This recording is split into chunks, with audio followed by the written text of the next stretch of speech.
Well, we're going to go ahead and get started and act as a subcommittee. Since there's two people here right now, we'll get going. Two voting people that can actually, vote in here. He's on somewhere. It's all right. Well, we can get started anyways. It's 4 o'clock. We have a busy day, and the superintendent also has a task force this evening as well. And I wanted to get going on this. We have a busy agenda. If you look at the agenda, when we get enough people in here, we will approve the minutes. We're going to have a quick discussion about the upcoming meetings, just because we have a busy schedule coming up. And then we're going to look into look briefly at our monthly financial report for March, and then get right into our 5-year forecast, as well as the beginning parts of our non-personnel budget. And I think that's what we were going to discuss, the upcoming meetings. I didn't want to rush through the non-personnel. I know we're going to have a full conversation on the 5-year forecast and some other items today, so I wanted to make sure everything had its due diligence, and we went over it and went through the process. So with that, I'm going to hand it over to Stan to kind of go over, and Scott to sort of start discussing some of those upcoming meeting dates, and we'll dig right into the monthly financial after that. Now we'll give time for Board Member Brown to get here. Excuse me, sorry. He's on his way. Cool. I just want to be mindful of everyone's time, and it's already close to 10 after 4 anyways. I think we were laying out, I don't have it in front of me unfortunately, we were laying out, I think, another Finance Committee meeting for May 3rd to finish up the non-personnel side, assuming we get to some of it. We're just not going to get through it all today with the financials and the forecast we have to talk about. So we'll get partway through, hopefully, today. And if we are on schedule with that, then the only thing remaining on the 3rd will be academic services, which is a big communications. And communications. Okay, so we'll have that one big piece and one little piece yet to talk about. The regular Finance Committee meeting is that on the 7th. 10th. It is the following week, because that's in between. Yeah. I got caught up on that third Thursday thing. And at the May 10th is where the new topic will be the capital budgets. And then in June, when we meet, we'll have a shell outline, conceptual design for a personnel budget concept.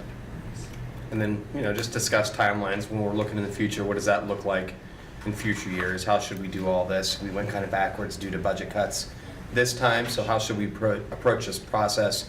When are we going to do the budget, or the capital budgets in the future?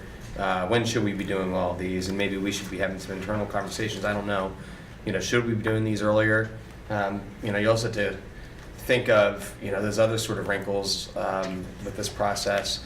One calendar year ending and a new one beginning. There's some things that I say I was deciding not to run again for school board. What would that look like then for the next, year that's coming up? So those are sort of things that we would want to look at timing and how these things all sort of folding together and how these other elements come into play.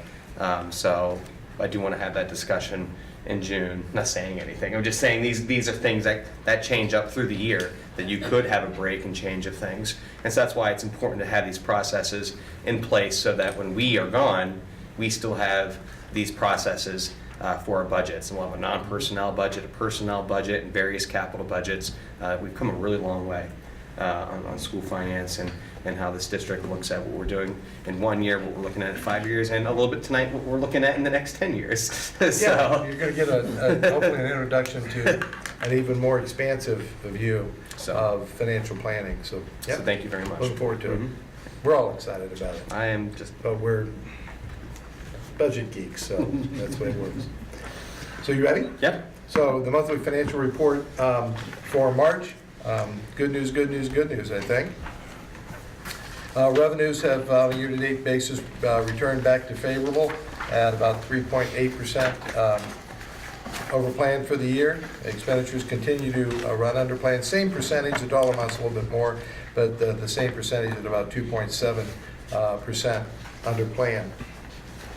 When we take a closer look at revenues, property taxes are up on the year, about $19.4 million, or about 4%. This month, we received the first half settlement, and some of the previous monthly variances were timing differences, and they've worked themselves out. We believe that this variance will hold to the end of the year because we don't anticipate any further property tax activity. I wanted to look further into that variance. 4% is a little bit higher than I like to see, and I wanted to know a little bit more. I discussed a little bit in the management letter, put that to press and got it out. Since then, I've done a little bit more work, and if you would hand these out, if you would, around the table. I went back, and I'll do this as quick as I can. I looked at settlement periods over the last, since calendar year 2014, and looked at August versus February total collections to see if there's any movement. And small percentage differences in first half, second half can result in some rather large number variances. But what I prepared here was a look at the top of the chart where we were in October of 17. We knew what the August settlement was, and then I've italicized the February settlements because we didn't know what those were, but those were our estimates. And then I show you now where we are in May. We've got February settlement for real and for the TIFs, the tax increment financing projects that are out there, and showing you those differences. So we picked up about 12.3 million in February settlement. The TIF February settlement was really up, $7 million. And would you please just go over what TIFs are for people? TIFs are, it stands for tax increment financing, and it's when they get into a TIF deal, the property taxes for a project, for the improvements, are diverted into a TIF fund, and that TIF fund is generally used for infrastructure. I was struggling for that word, for infrastructure. But the city of Columbus does what is called a non-school district TIF, meaning while the tax dollars are diverted into the fund, the school taxes come right back out of the fund and are paid to us. So we are made whole. Not all cities do that. And so our property tax receipts don't include TIFs. We get them separately and we account for them separately so that we can see what that activity is. They're kind of hard to predict. I've got well, by hard to predict, the chart is of TIFs only here, just to give you an idea of what they've done since 2014. And they've been kind of up and down, $1 million here, $1 million there for a while. And then beginning in 17, they began to climb, but they've really jumped in 18. I've not gone back and counted each individual, see how many individual TIFs we have. I can do that, it's just a matter of I've not had time to do that. But I do know that $7 million of this variance is attributable to TIFs. I went back also and looked at the settlement differences. And just looking at 17, and this will sound very minute, but it does account for a portion of this variance. In 17, we received 53.75% of the calendar year receipts in February. Given our estimate for 18, looking at the annual estimate that I get from the county auditor, backing out what we know we received in February and then putting that plug number, I think it's right around 200 million, into August, so that my calendar year is totaling out right, and then look at those percentages. Instead of 53.75 in the first half, it looks like we received 54.56. It's 0.81% more. What's that attributable to? I called the county auditor and I said, I was thinking that in part, everybody rushed in December to pay their bills in full.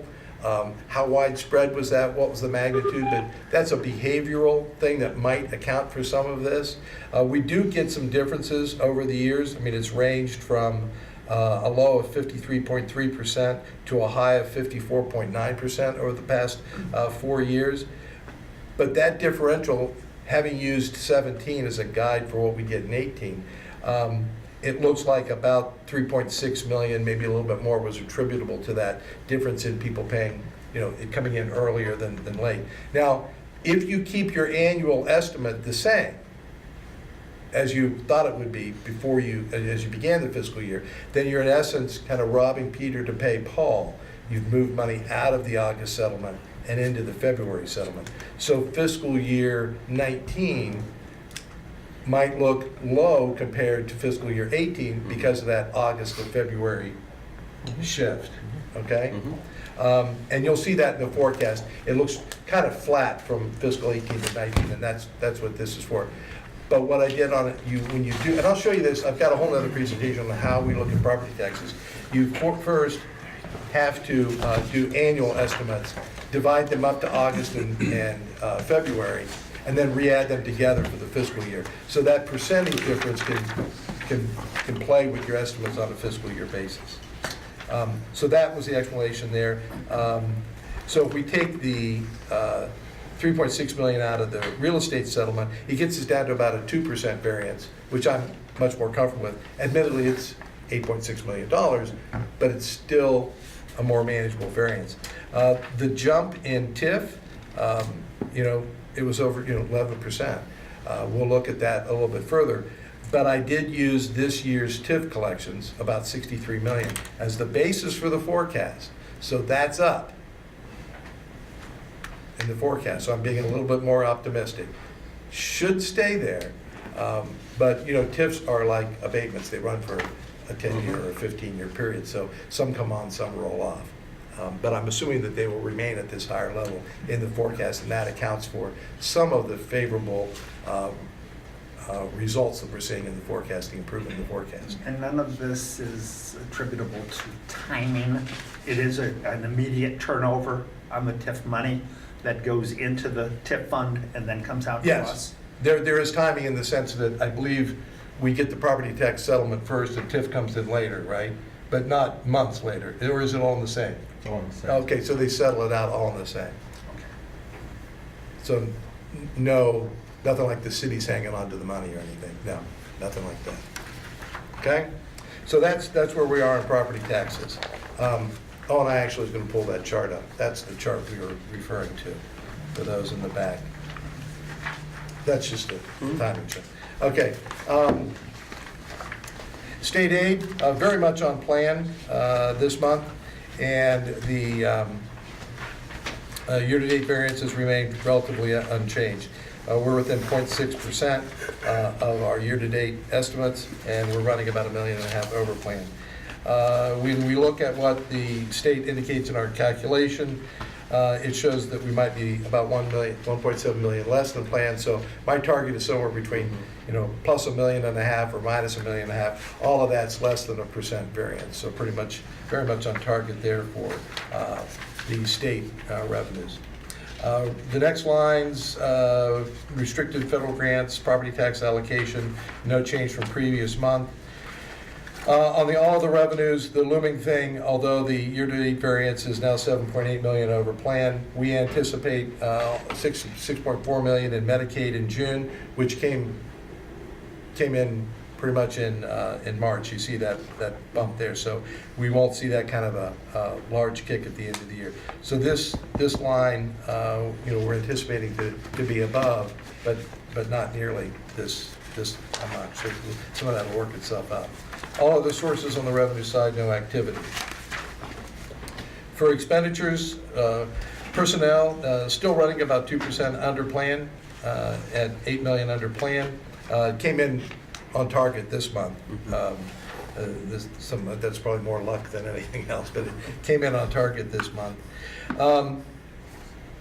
We think that the overall for the year may climb to about 11.8 million under plan for the year.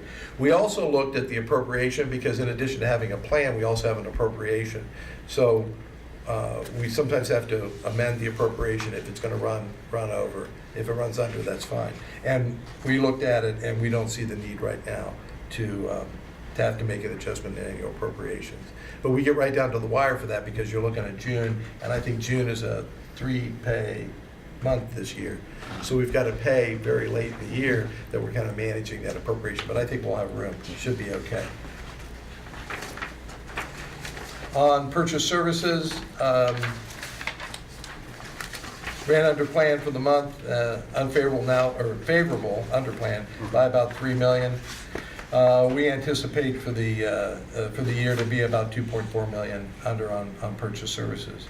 Looking at charter schools, it's a funny thing, I was preparing which is the last page, my projection for March through June for the end of I got it all done. I was ready to roll those numbers into the forecast.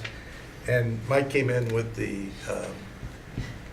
what, was it the first April or the last March? Anyway, last March, came in with the second March settlement sheet, and charter schools kicked up. So they jumped up about $1.6 million. So my forecast for the end of the year is a little bit more optimistic by at least $1.6 million. But anyway, we're still watching that. The second payment of March shows a deduction of about $184 million, and I think we have about $190 million in the $191 million in the plan and appropriated. So we'll be within the appropriation and under plan for the year there on that one. Supplies and materials. Scott reached out to a lot of the budget managers to talk about 15%, yeah. the supplies and materials, and do you have a comment? I do, and one of the things to talk about we want to talk about the plan and how it changes. The plan hasn't changed, but we will have budget managers, for example, reevaluate programmatic needs during the year, where they may have originally had a need in supplies that may be moved over into capital outlay. So we don't adjust the plan monthly for that. So we look at it overall because we have appropriations and limits that they can't spend over, but that would account for some of the fluctuations between purchase services, supplies, and capital. A lot of these do appear to be timing issues that they're still looking at that. Some folks, for example, will hold on to the funds to make sure that there's still things that need done at the end of the year, as opposed to buying it up front and then go, ooh, we really shouldn't have spent that because now we need it. So it's a timing piece. The thing we want to be cautious of is making sure that we're not affecting behavior in a negative way by pushing them too far on this, because what we don't want to do is create a Rush. use it or lose it type Right. of mentality. Because if we push too hard, we don't want folks to go, well, we don't want to get questioned about this, we're just going to spend everything and then we're fine. Where we need them to see, the bigger picture, that if we don't need those are going to impact the favorable variances that we're talking about, which is going to allow us to implement new programs or hire more staff or delay things that we may be able to put off a little bit. So we're trying to be careful with that, but we are working with our budget managers. We have quarterly meetings. I don't want to go beyond that because I think that's more than they can handle at this point. But we don't ask them to forecast their monthly cash flow. They're looking at the high picture of here's what we need for supplies for the year. So we do that, but we're using the trend of the previous year, and there isn't any 2 years that are going to be the same. So we know we're going to have fluctuations, but we're working with our folks to make sure that they have the money that they need. Okay. So we have about 3 years now of this since I've had finance. This has been significantly under. So I'm glad we're paying attention to it for all the reasons I stated before. On the It's just- budget amount too is what we use in the forecast. So, and again, conservative forecasting, if you tend to build that in, then you're building in this, it's a built-in variance to the good. And there was a recent article that I read from the National GFOA, and it talks about the two forecasting methodologies, one being conservative and one being more pragmatic. And there are risks associated with both. Being conservative, you end up with favorable variances, and you end up with a larger cash balance than anticipated, and depending upon how you've behaved based upon those conservative forecasts, that could be a negative outcome. On the flip side, being more, I think they called it pragmatic, in other words, really getting very, very close, the biggest risk there is a downturn. Expenditures do run up, or, sometimes revenue doesn't come in the way we have it planned. And therefore you have no ability to absorb that, and then you have an immediate need to react to it from the expenditure side. So here, right now, we're still staying on that conservative path, where favorable variances, that is, revenue comes in higher than estimates and expenditures come in under estimates, those favorable variances are, in a word, good, and that's what we anticipate. So that's purchase services. Capital outlay, year-to-date variance increased slightly. It's now around 1.1 million. and that will undoubtedly stay true to the end of the year. There is a typo as I go through changing, updating this management discussion and analysis. It says capital outlay is now it should say projected, and it says project, to reach 33 million by year end. I'm missing a decimal point. That's 3.3 million for those of you who read it closely. So it's projected to hit 3.3 million. Again, certainly within the budget, but wasn't what was in the original plan. And we talked about carryover purchase orders and the impact it has there. Debt service, no activity. Other objects. The big activity this month was settlement. You see that those expenses for auditor and treasurer's fees and other types of line items that appear here ran over for the month. We think that at 462,000 over plan, very much on plan, will likely stay there for the balance of the year. No activity in transfers and advances. Again, we'll have to see what we need in advances. We expect that it'll climb closer to plan than it's 3.2 million under plan. That'll go away a bit, make closer to plan by the end of the year. The next page in the MD&A, I think it's page 11, is my end of the year projection. Some of the line items I did based upon trend. Some are based upon an assumption that we will track to plan for the balance of the years, and others we actually know the variance, like real estate. We know that variance, so we keep that in the forecast. I included here, I know it's fairly small, but I included arrows to indicate whether they'll end up, green arrow is above plan, yellow arrow is substantially on plan, and a red arrow is under plan. And in order to highlight the major contributing factors, my over-under is 500,000. So unless you're over or under your plan by 500,000, regardless of the size of the line, you're neutral. So I wanted to highlight the large items there that are major contributors to any variances for the end of the year. And it gives you an idea where we think at this point we might end up. And it's certainly favorable, and I'll be going through something here in a minute to put that in perspective to longer-term financial planning. So that's it for the monthly report. Well, Ms. Hudson is on the phone. Thanks, MJ, for getting on. And Mr. Miller just joined us. Do we have any questions on the monthly financial at all? Jody's on there too. And Jody is too, yeah, but we already announced it, yeah. Okay, so now we have a quorum.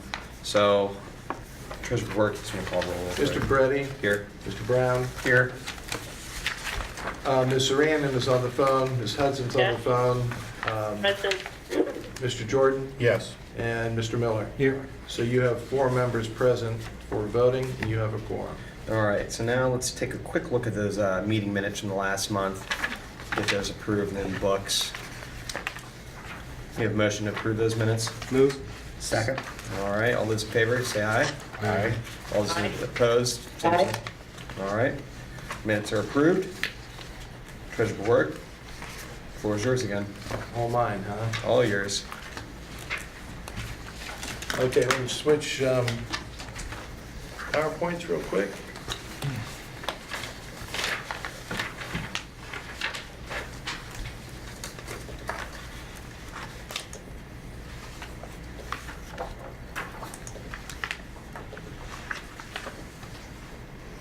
What I would like to do first for everyone, a lot of this has to do with putting things in perspective and giving you an idea of how the finance people look at the district's long-term projections. And you'll see here that long-term is going to extend beyond the 5-year forecast. But first, what I'd like to do as quickly as possible is refresh everyone on timing issues related to fiscal years, tax collections, and how we might plan under a hypothetical situation around a levy cycle, a typical 4-year levy cycle that districts get involved in. So this is a breakdown of 4 calendar years. I have January, June, July, and December here because January and December are the beginning and the end of the calendar year, and July and June are the beginning and the end of a fiscal year. So how do fiscal years align to a calendar year? It's the second half of a calendar year and the first half of the next calendar year are a fiscal year, and we call them by the year in which they end. So in this example, you've got fiscal year 2, fiscal year 3, and fiscal year 4, each crossing over calendar years. When we look at tax collections, though, those are done on a calendar year basis, and we get, as you hear me often describe them as first half and second half tax collections, and that continues, obviously, each year. But when we look at these collection periods, they line up with fiscal years a little bit differently. The colors change here dramatically to coordinate by fiscal year. So you can see that July to December of fiscal year 1 is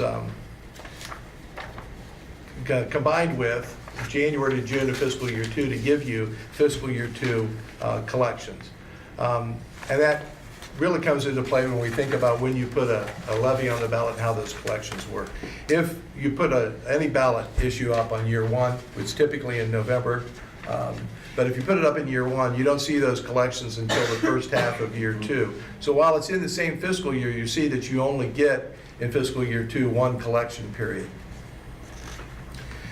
So I chose to use as an example, what if you're facing a deficit in year 3 and you decide to vote in year 1?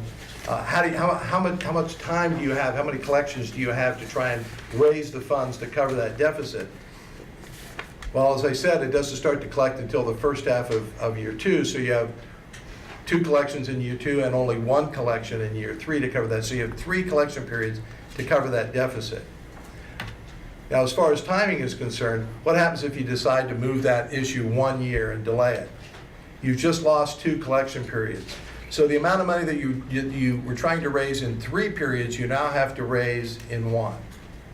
So I'll put some numbers to it. Strictly arbitrary. They're large because we're a large district, and this is just samples and an example. And the math works real easy, and you'll see. So let's say we need to raise $100 million by the end of year 3, and we're going to go on the ballot in year 1. We have to raise a third of that $100 million, or about 33.3, in each one of those collection periods. But taxes are levied on a calendar year basis. So in calendar year 2, that tax levy has to generate $66.6 million. That's 6 mils, right? Yes, we get about 10 million per mil, and that would be 6.66 mils. Now, what happens if you wait a year? Remember, instead of 3 collection periods, we have 1. So you have to raise all 100 million in this example in 1 collection period. But if you do that in the first half, you do it in the second half. So that tax levy has to be based on raising $200 million in a year, and at 10 million per mil, that's 20 mils. So delaying a year to address a deficit that's close is very, very dramatic. The further out, or the sooner you start your planning relative to this, the longer your time horizon, as it was with expenditure reductions. Doing expenditure reductions now, spreading that out over a 4-year period, it's more palatable to say. Let's take a look at what the impact, if the PowerPoint will move forward, what's the impact of picking up 40 million in 1 fiscal year? What impact does that have on your millage? Well, obviously it lowers the amount you have to generate down to 60 million.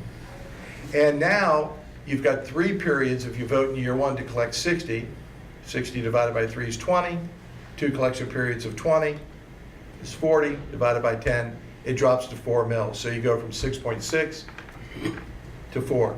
That 40 million saves you whatever the difference is, 2.66 mils. If we look at the year 2, now it's 60 million in a collection period, or 120 divided by 10 is 12 mils. That saves you 8 mils. So no matter what, favorable variances from whatever source, revenues coming in higher, expenditures coming in lower, those, I don't know why I feel compelled to tell you that that's a good thing, but that's a good thing. It has an impact on from a financial side, it has an impact on future levies. It also has an impact on the need for future reductions. My next example, I take out the year 2 levy because nobody waits that long to address a deficit. You shouldn't. If you do, Not by choice. it's way too late, not by choice, correct.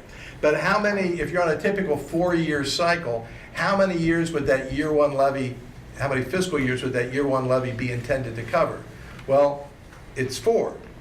And we know that year 1, you're not voting to fix fiscal year that you're in. That's too late. So it's the next fiscal year in here, which would be, I marked it fiscal year 1, but it's fiscal year 3, fiscal year 4. I've got to add some years. And so that levy in year 1 has to extend not to year 3 in my previous example, but it really has to extend all the way out to calendar year 6, to the end of the 4th fiscal year after the year you vote in. That's what the life has to be, because you know that, well, we don't know what those dollar amounts are going to be out there, and therefore we don't know what the millage would be. We're not going to have another levy on a 4-year cycle until calendar year 5, and we know that's not intended for fiscal year 6, it's intended for fiscal year 7 and beyond. So just putting it in perspective on what happens, as I always like to say up on the 3rd floor when we look at numbers, we're looking much longer than just our forecast period. Now, hypothetically only, because I'm going to put some real numbers in here as far as the calendar is, the following is the opinion and information of the treasurer of the district. It does not represent the position of the Board of Education. This is simply your treasurer talking to you about timing and impact. What you choose to do with this information is up to you, and past performance is no indicator of future performance, okay? So, Good job. there we Good go. job. Bill's All not right. in here. Huh? I said Bill is not Yeah, in here. well, it's being, we're on tape, so I just want to make sure. So, So actually, it's just Stan's view, Yeah. not the treasurer's. yes, there we go, yeah, it's strictly Stan's view. All right, so, I want to remind everybody that when we were going through budget reductions and at the October last year deficit, that we did have a deficit in 2022. You will see whether or not that holds true when we get to the May update. But since this levy, which for us on a 4-year cycle, we voted in 16, 4 years, I can do the math, 2020. What's that supposed to cover? Well, it's got to reach all the way out to 2025. And from a 5-year forecast, when will we first see those numbers for 2025? Well, it's not today. It's not in the May forecast. The May forecast only goes out to 2022. It's not this coming October. That only goes out to 2023. It's not until October of 2020, when 2025 first rolls into the forecast, that you will actually get a good look at what those numbers are. Now, interestingly enough, from a levy planning standpoint, you're going to be back much earlier in calendar year 2020, maybe even into the fall of 2019, to talk about that prospect of revenue generating. So we have to extend the forecast in order to get a good look at that. Similar situation happened in 16 when we were talking in March, April, May, June about the November 16 levy. That covered, at that point in time, we were in fiscal 16, so it was 16, 17, 18, 19, and 20. We had to roll it out to 21 to get a good look, and that's what Scott had the budget out to 21. I had to do the trend, the revenue out to 21 to get a picture for what that would look like. And as you recall, we consciously planned for that levy at generating enough funds to cover all the programmatic things we had in mind, and 21 would end at 0. Not 30 days cash, which is 80 million, but at 0. That was the conscious planning that we did. And then things happened. But I just want to give you that picture. And keep in mind also, as you go back to that, that's 3 different biennial budgets you're gonna Yeah. have in that time To work period. through, that's right. Okay. Anything could happen. Anything could happen. And why I want to present this is because my concept is, I use this phrase, we should be looking at sustainable financial planning, and you don't do that a year or 2 at a time. I have to look beyond, out at least 2 levy cycles to see how do we sustain the financial position of the district, and strictly from a financial perspective. But I would remind you that I call them fiscal years. They're also called school years. And that's because we teach school here. That's what we do. We as much as It's not just about budgets. no, it's as much as Scott, Mike, and I have a great time on the 3rd floor putting together financial statements. That's not why we're here. So while I talk about sustainable financial planning, I believe your interim superintendent can choose at some point to butt in and talk about sustainable educational planning. Well, I'm waiting for you to pause. We're just taking a sip, and so yeah, I mean, we've had a really good conversation over the last week and a half as he's been preparing for this presentation, because as he's talking about this sustainable financial planning that he's doing, for the last month and a half, I've been talking with our chief academic officer about academic acceleration planning during that same time period between now and 2025. And so as we look at the revenues that we have available, the resources that we have available, we have to also accelerate academic achievement and academic performance during this same time period and have the available resources to do it with. Otherwise, we're going to continue to make progress, because we've been making progress, but we just have to accelerate the progress that we've been making, because we can't continue to inch. We've got to make some leaps and bounds. And the only way we can do that is have the available resources through this sustainable financial planning in order to make it happen. And those two things have to happen together. They cannot happen in silos separate from each other.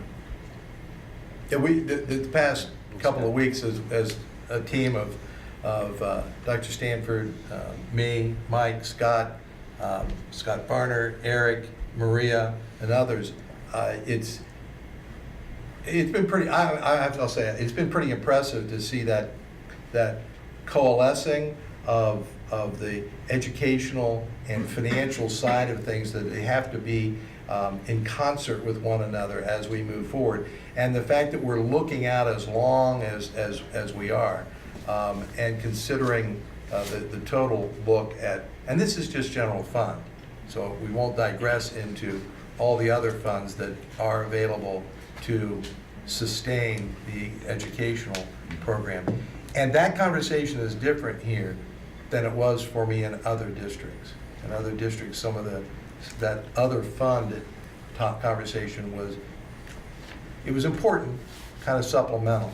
I think you'll see that funding is key and integral to what we're able to do here, much more so than in some other places. So it's been a great conversation. And that long-term picture also has impressed upon me the importance of us as the academic side of the organization, right, assessing our programs on a regular basis to determine the return on investment, so that we might have to reallocate funds from something that may not be working in order to attack those areas of performance that we need to make gains on.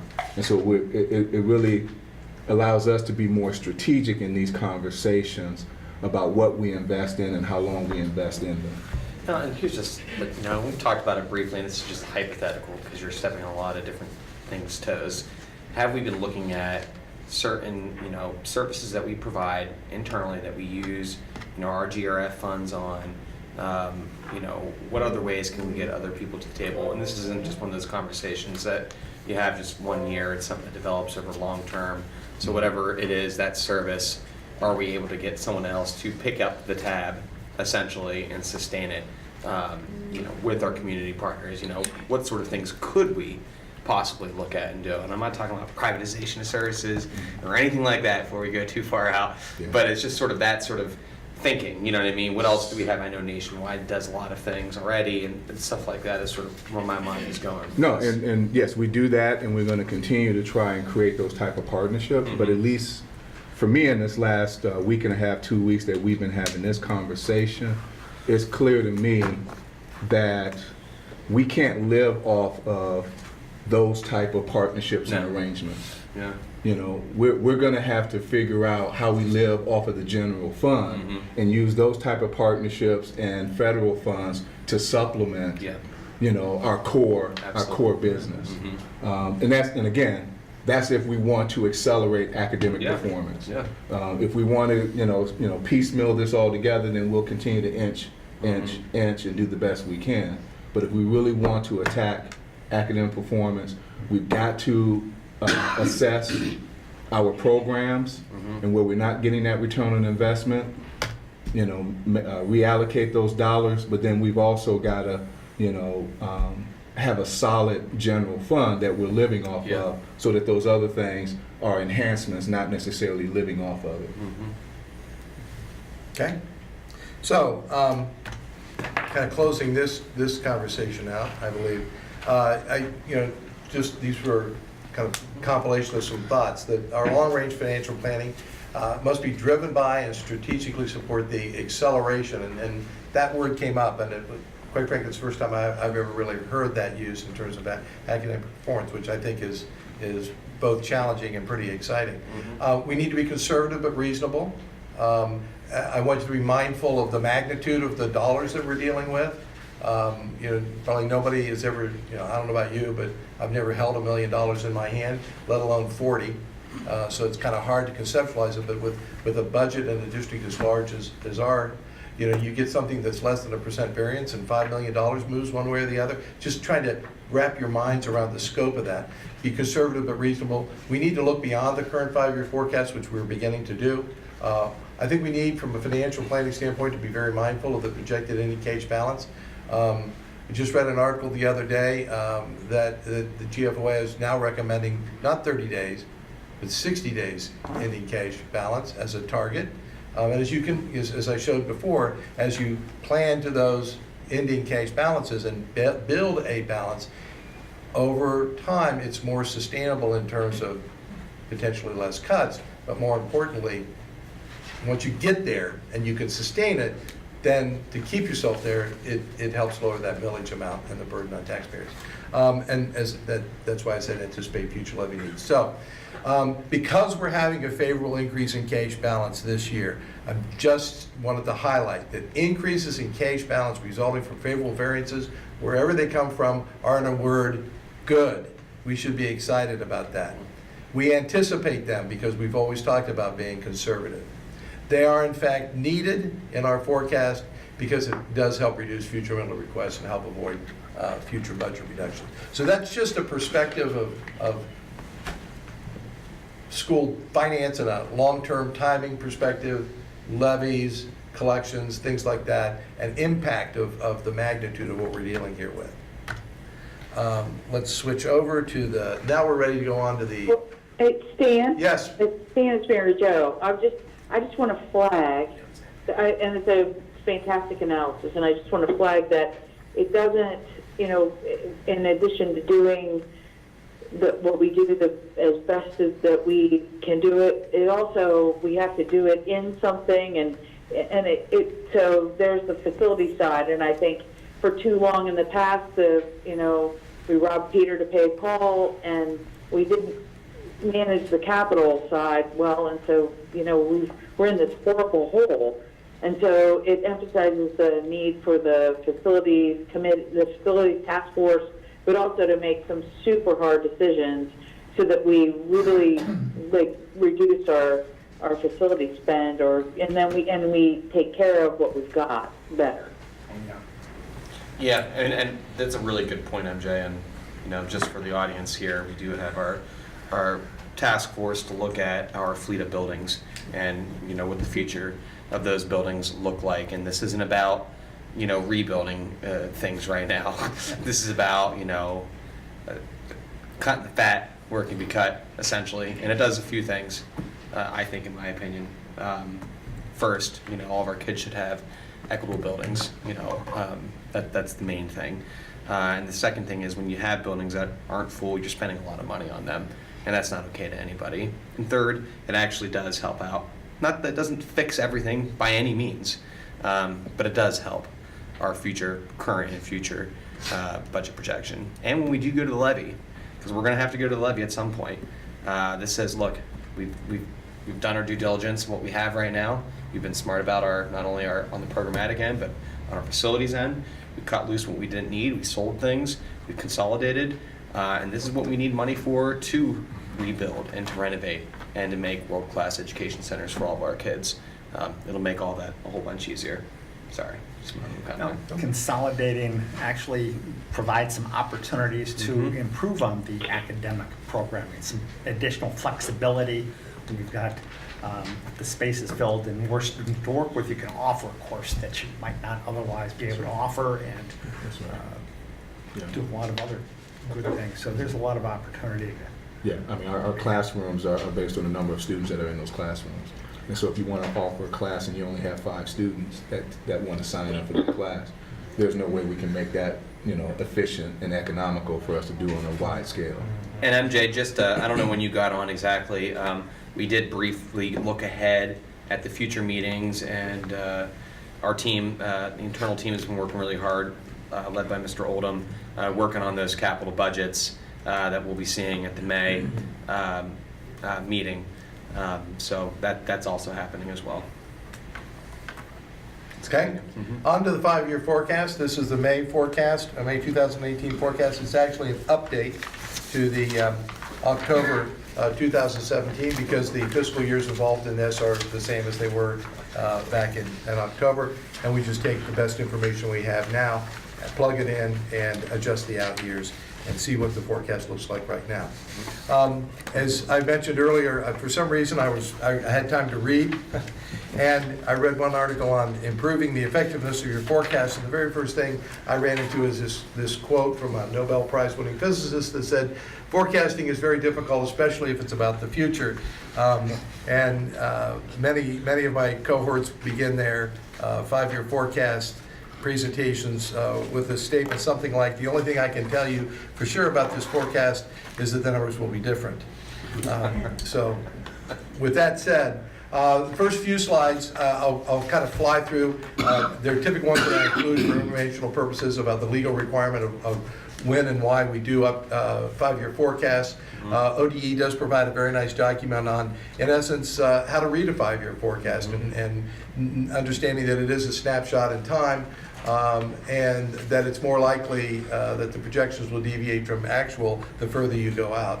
Some of this seems like common sense, but I always like to refresh everybody's common sense, I guess, about this as we get into it, because the forecast changes every time we do it.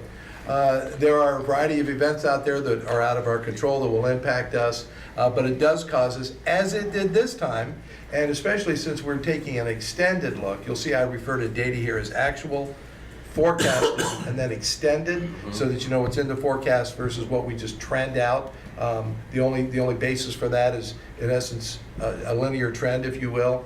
But I identify those 3 pieces, so you'll see the impact there. But it encourages us to get together and talk about it, which we have, and that'll be pretty powerful. The environment we're in, many of these things are very difficult to predict. They're I love the word exogenous. It's outside our scope and our control. And as you well know,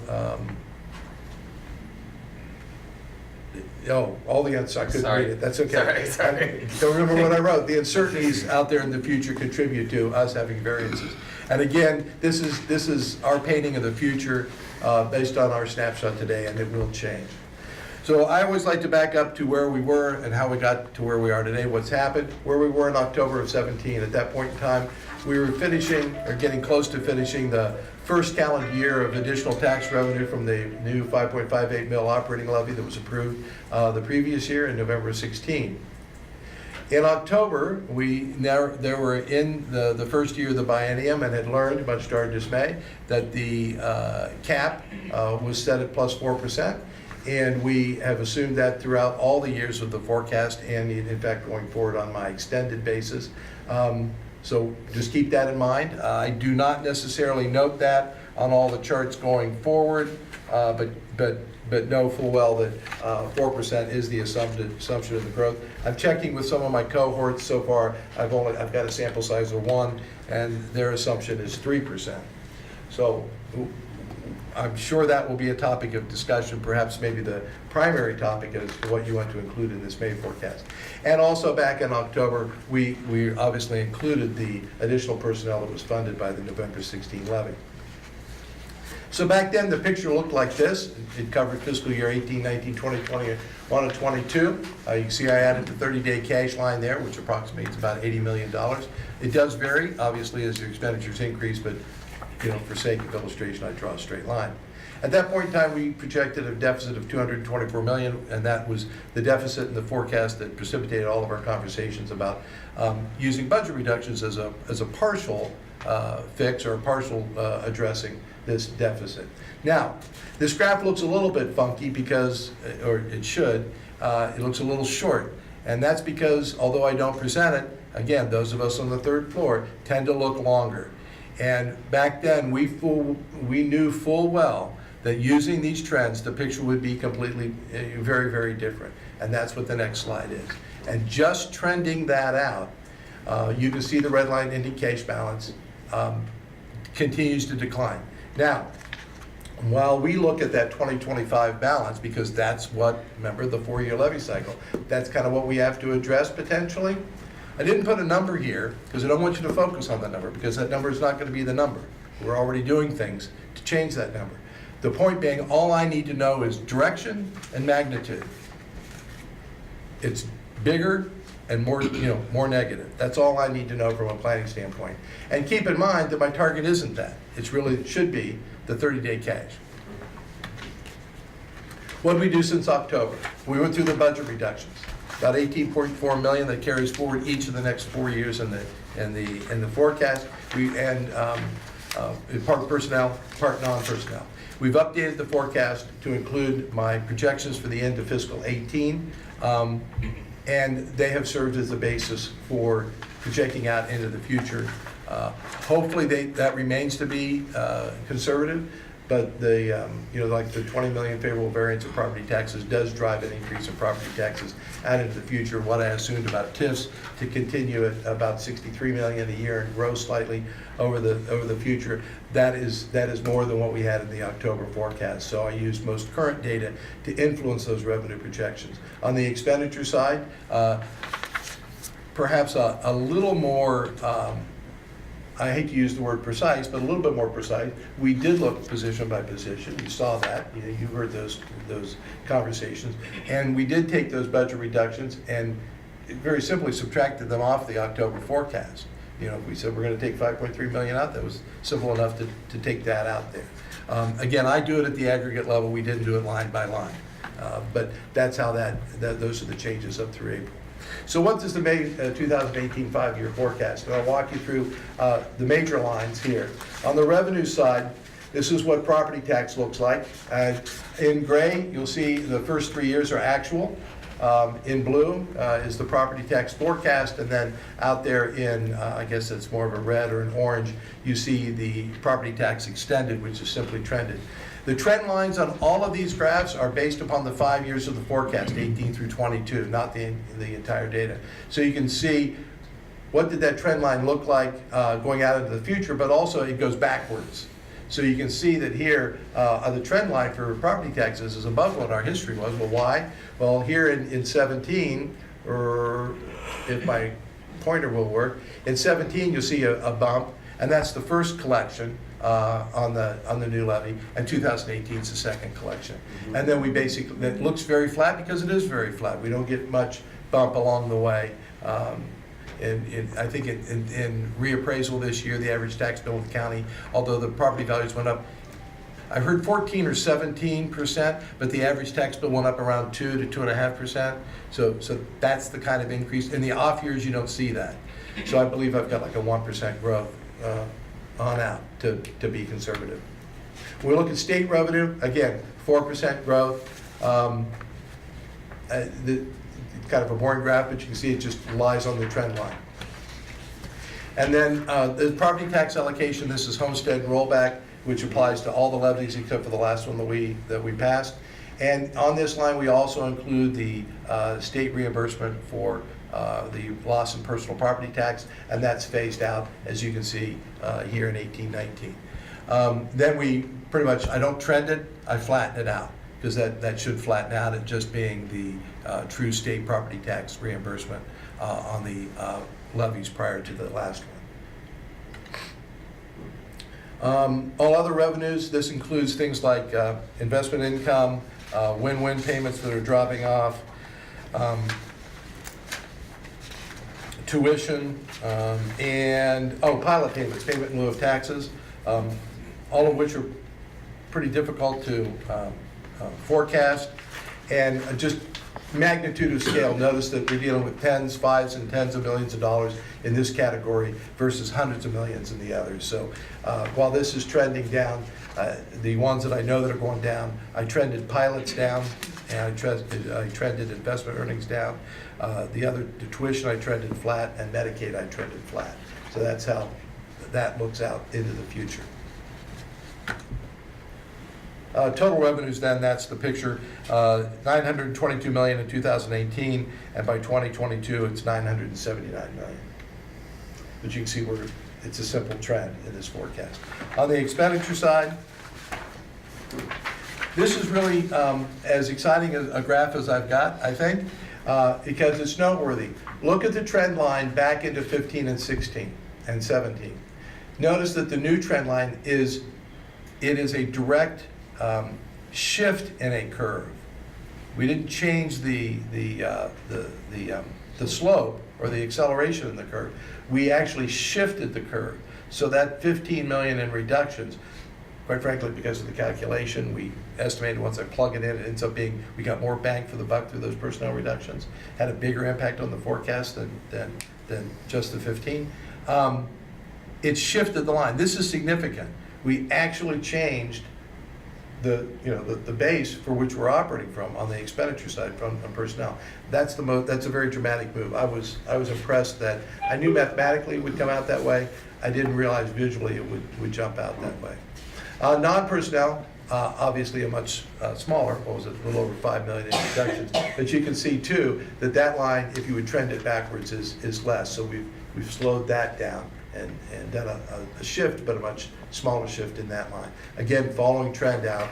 Now, when I say trend for both personnel and non-personnel, the 18, 19, 20, 21, and 22 are all based upon the work that Scott and the budget office does to put those 5 years together. So those are real live numbers that our budget managers have worked with. The numbers for 23, 24, and 25 are a true linear trend calculation. Then total expenditures for the year, as you can see, again, it demonstrates that shift in the expenditure line. Bringing it all together, you can see the relationship between revenues and expenditures, and somewhere around 19, you can see that the expenditures begin to exceed revenues that begins a long-term projection of spending more than we bring in. What's that mean to cash balance? In the forecast as it stands now, this is the picture. You see we build a balance in 18, stay pretty neutral in 19, and begin a decline in 2020. Actually, to 2022, which was the last year of the forecast, we're now at a whopping $5 million positive. That's clearly based upon all of the assumptions that we've made, some of them a little bit more optimistic than others. To put $5 million in perspective, I would tell you that that's not a whole lot different than zero. But $5 million to us is 1.6 days of operating cash, or approximately 39 hours. So right now, we're staying 2020. We're giving ourselves this collection from our first part of the conversation. We're allowing us that time for the maximum amount of collections that we'll need as well, though, based on this information that we have right now. if I understand your comment, yes, I'll go along with the yes on that. And when I trend this out then, and I do throw a number on this, we're looking at 497 million by 2025. Now, if you were to address that solely with, if all of this came true, and you had to address $497 million with a levy in 2020, it's more mills than we want to talk about. 50 mils. I was going to write that down, but I didn't think we wanted to get into specifics of. Now, what did Cleveland do? of Didn't they do? I'm not suggesting that we go down that pathway, but didn't Cleveland had a pretty large levy? It was a pretty decent sized levy last time. 20-something. Yeah. Wow. It was big. How many mils? I'd have to. You don't have to look, but it was It was not. significant. Usually big levies like that don't pass anywhere. If you'd like Not to a know, wise. you want to know? Mm-hmm. Based on my calculations, you get 9 collection periods. That's 55 million per collection period, 110 a year divided by 10. It's about 11 mils. And I know that's not. But when we look at this is why I will say, as the chief financial officer, I'm going to raise my hand and say, you're looking out now 7 or 8 years, and you may want to be cognizant of that this trend, this declining cash balance trend, will not be fixed in 2020 with solely property tax. Favorable variances will help. Will there be future reductions? Don't know. How does this fit into the longer-term educational? We haven't done that. We haven't done that. Just putting it in perspective. But this looks better, as it should, than we did in October. I don't want anyone to react and go, oh, you went from 247 to 5 and problem solved and we can just go on our merry way. That's clearly not the case. Well, Now- again, if we want to accelerate academic performance, it's clearly not the It's not case. gonna- It's clearly not the case. Okay? Using your other illustrations, if we were to look at 2018 for a levy, it would be half of the 11 or even less. You would pick up 1, 2, 3, 4 more collection periods, I think. So you're dividing by 13 instead of 9 times 2. Yeah, I mean, it helps, as you saw the other one. Yeah. Don't bring 18 up. It was Cleveland put 15 mils on. It was a renewal. It was a renewal levy. It was a renewal. It was 15 mils that they passed last time. And again, this is just information, how the numbers run. Now, as always, scenarios. This is my hurricane map again. I love scenarios because once I get the spreadsheets built, it's easy for everybody to come in and go, well, what if? So I've got my what if, Scott has his, Mike will have his, we don't run Mike's. And, Dr. Stanford will show up, Eric will come in. Eric always likes to remind me that, gee, you're gonna pass over 2 or 3 more state budgets. And I'm like, I heard you the first 22 times. So one of the next big items that happens, other than finishing out the year, is the next state biennium. So we've assumed +4. Just give you a picture of the magnitude of +2. All right? So it's a lower assumption.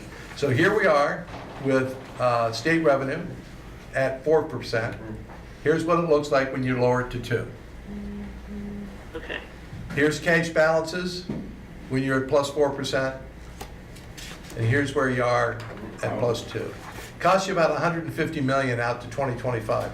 Now in 2022, if you're only looking at the forecast and I ran this and presented it to you, you might say, well, Stan, geez, that's $43 million. That's not why are you crying? Why are you so upset? Well, I'm upset because I don't worry about 4 years out. I worry about 7 or 8 years out. I worry about that long-term sustainable financial planning. So this is significant, that change. Now, after we did this and I ran the presentation, Mr. Varner came up and said, any chance we could have an optimistic view?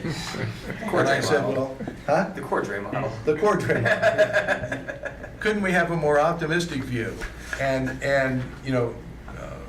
That's not how treasurers like to live. we're generally, recognize all losses, don't realize any Right. gains, ignore all gains, right? That's the thing. CFOs hate that.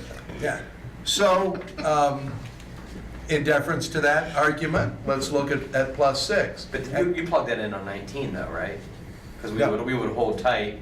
No, I'm 19's plugging in max. 2020. The 19's done. Yeah. 19's done. It's 20. So it's only 2020 and out. Yeah, okay. Yeah. 2020 and out. So here we are at 4. See up there at the graph, see how 19, the dot's right on top of it, it's staying. 18, 19 don't change. There we are at +6. Clearly we go up, quite frankly, you know how the math works, it's 2% compound, it's pretty much the same thing. And we go from 5 million positive and 497 in this example to 44 million up to 49, and we drop to 341 deficit. Still not terribly palatable in terms of levy millage, 341.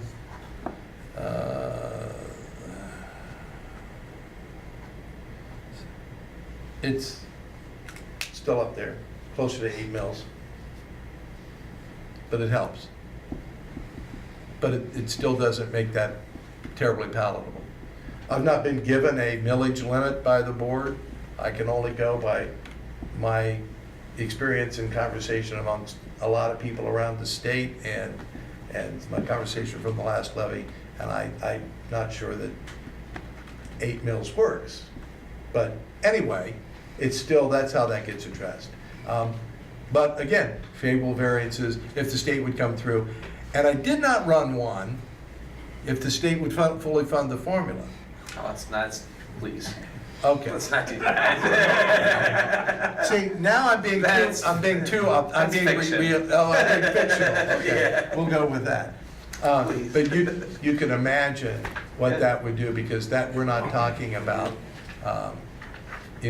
5, 10, 15, 20 million. We're talking about 100 million, and not one year, every year. That changes the picture dramatically. But you're right, I don't think they'll get there.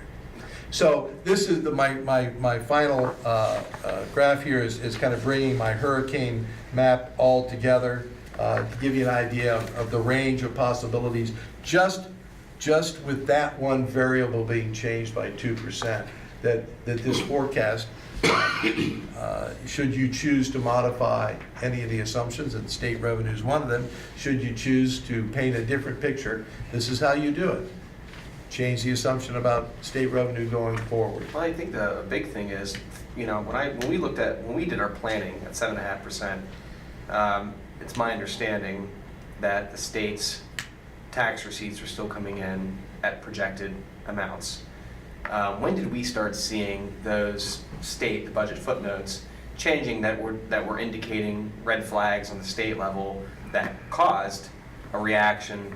Public education, one of the big 3 items that we fund. So medicate, educate, and incarcerate are the 3 things that get hit when you take cuts in the state. When did we start seeing that? I mean, it definitely wasn't during our planning, but was it, just kind of want, as we move forward, how we can start to understand, okay, looking at what's happening at the state, we could be in a good position, bad position, starting to kind of understand what that fiscal health looks like. I just don't know how much you pay attention to that. I would think that the variables with who's in those offices is almost as big or bigger. It is. Than, Yeah. than the objective warning. But a flags flat that I funding look at. versus a cut, yeah, absolutely. Well, Eric watches Yeah. a lot of that for me, and we talk. I'm just wondering when we should start, as we are looking at next biennium budgets, we should be thinking, hey, look, this is what's sort of going on the state level with their fiscal health that could impact us.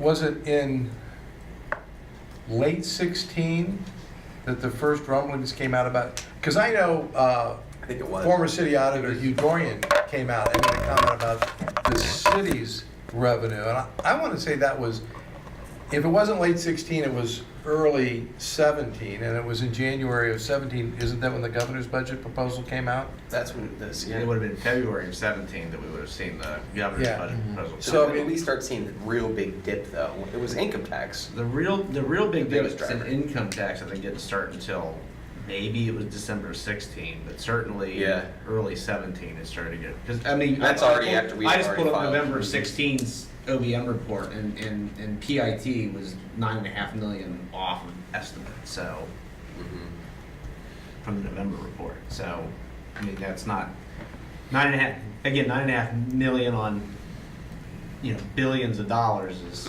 Yeah. a small variance. So that's the 5-year forecast, the upcoming events that we'll have to consider. Well, first of all, let me just say that fiscal year 19's pretty well, it's planned. Yeah. We've got that from an expenditure standpoint, that's planned.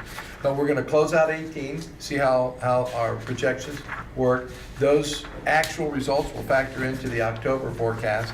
And then state budget, probably because we'll have a new governor, and I understand that the governor cut some slack on how fast they gotta put out a budget. The governor gets, in the first year of their, after they've been elected, they get till March. They have some additional So, time. but we may start to have some sort of idea, probably, in general, what to expect.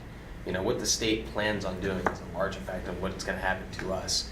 I would imagine, again, in the December-ish timeframe of this year, we may start to see whether, with the health of We certainly will know where revenues, tax revenues are coming in, in November and December of this year. Dependent upon who gets elected governor will depend upon probably what his or her priorities are. Because we'll have another forecast, and even though, and I know this is my aspiration when it comes to the task force that's happening afterwards, we may be able to see some change in that as well. That is a possibility. So, I think that's it. And this will be, I know I'll do this presentation to the board in May. I don't know that I'll do that interim thing on fiscal year collections unless you think that that's a great learning tool of sorts. But I may just stick with this part of it. And then the March report, I'll do it at this next board meeting for the finances, but this is gonna, this won't be till the 1st of May. So if there are any changes or comments or suggestions, let me know and we can factor that in. So with that concludes all of my reports for this evening, and we're down to the wire. We may have to be very quick on our budgets. Do you have something to run, a PowerPoint or anything? Or you want me to just So turn real this off? quick, now that we're going to the non-personnel side, when was the next date then to finish this up? Third. May 3rd. Okay, so whatever we don't get today, we can finish on the non-personnel on May 3rd, but, this is more processed, not a lot of surprises, since we've already gone through reductions already.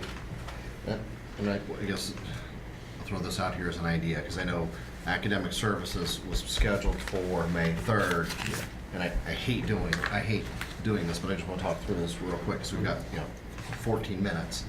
I'm almost thinking if we go through superintendent's budgets, treasurer's budgets, internal audit's budgets, and the board's budget, because I know we're not going to get through business and operations in 14 minutes, are we?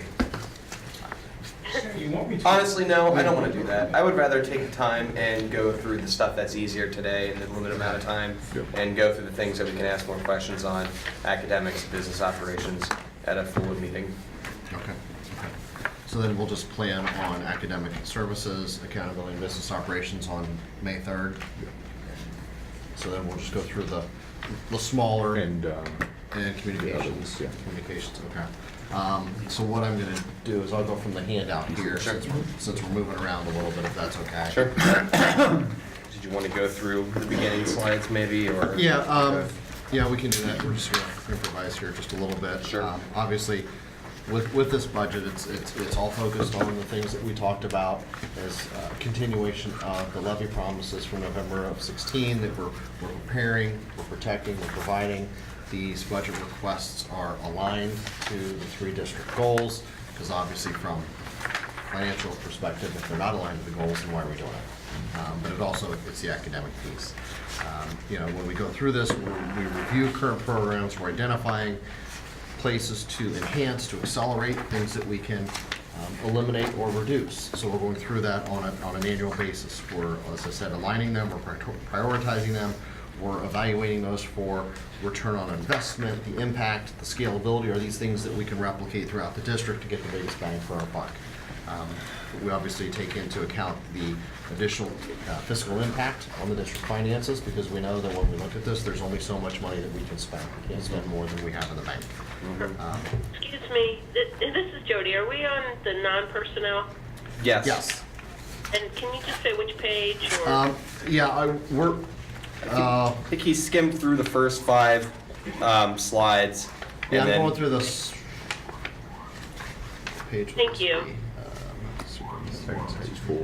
Yeah, I'm certain superintendent. So, if you're looking, because I have a handout here, if you're looking at online, we're gonna start on slide 38, which will be the superintendent CEO budget. Thank you.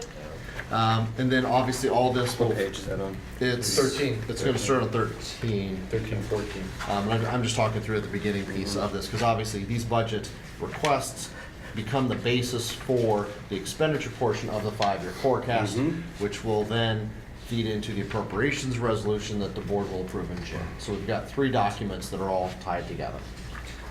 So with that, we'll kind of jump into things here, starting with the superintendent CEO budgets.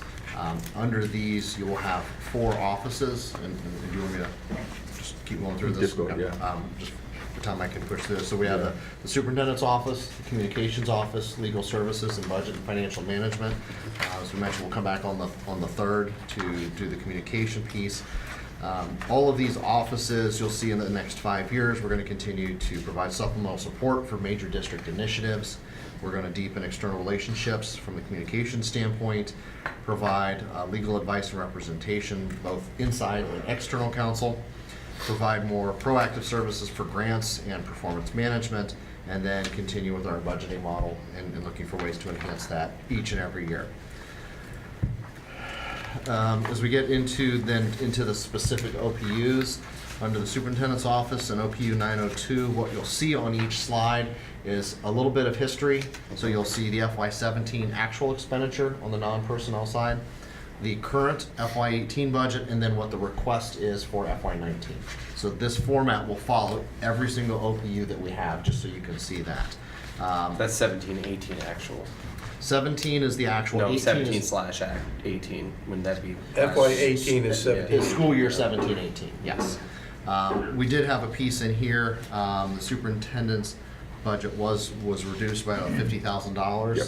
As part of the budget reductions. We didn't talk about that because everything is incorporated in here that we've gone through multiple times in the budget reduction piece. The 2 changes that we did make from the non-personnel expenditure reductions were Woodcrest was slated for moving from the year-round schedule to a traditional schedule.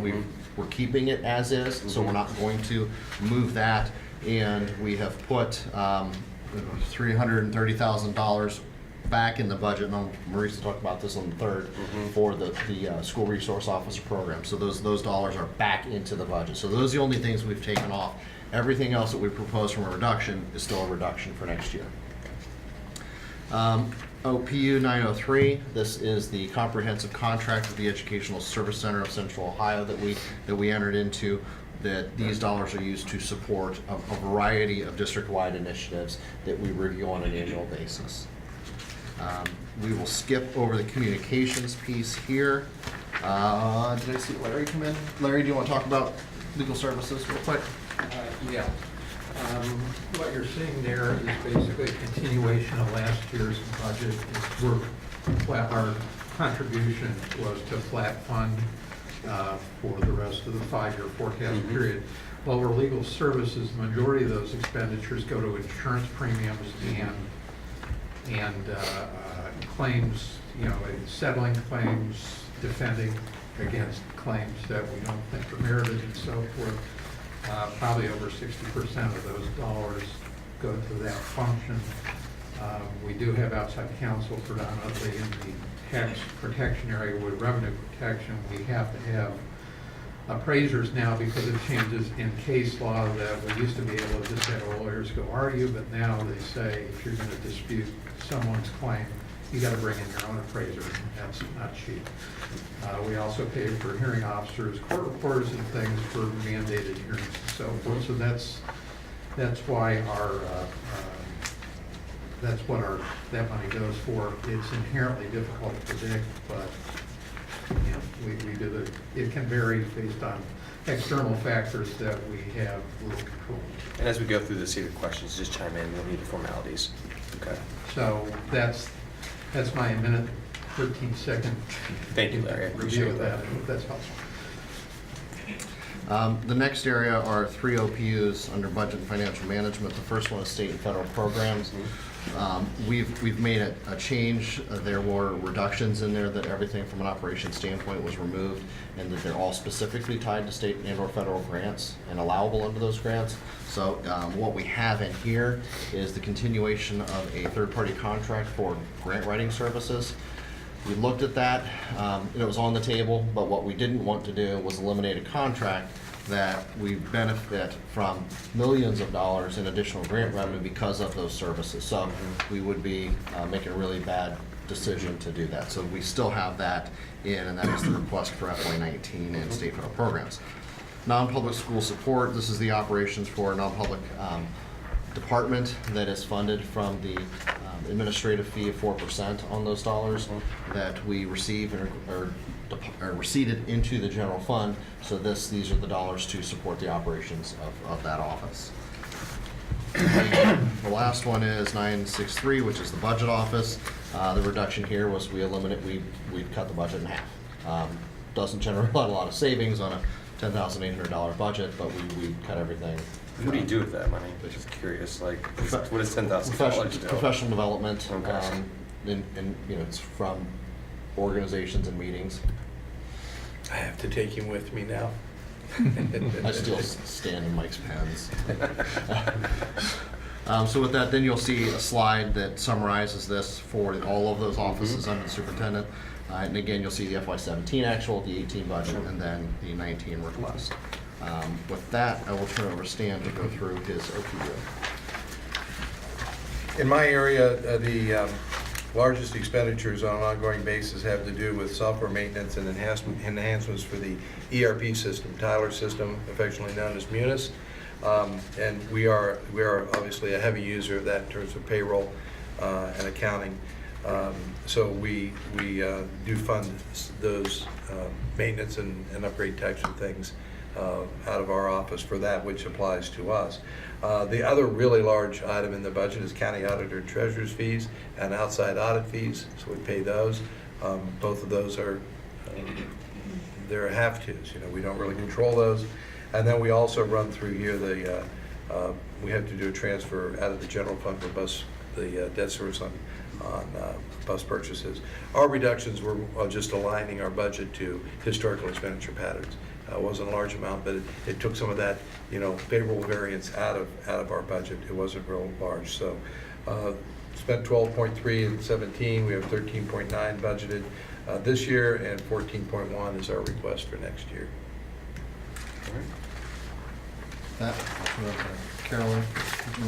Thank you, Scott.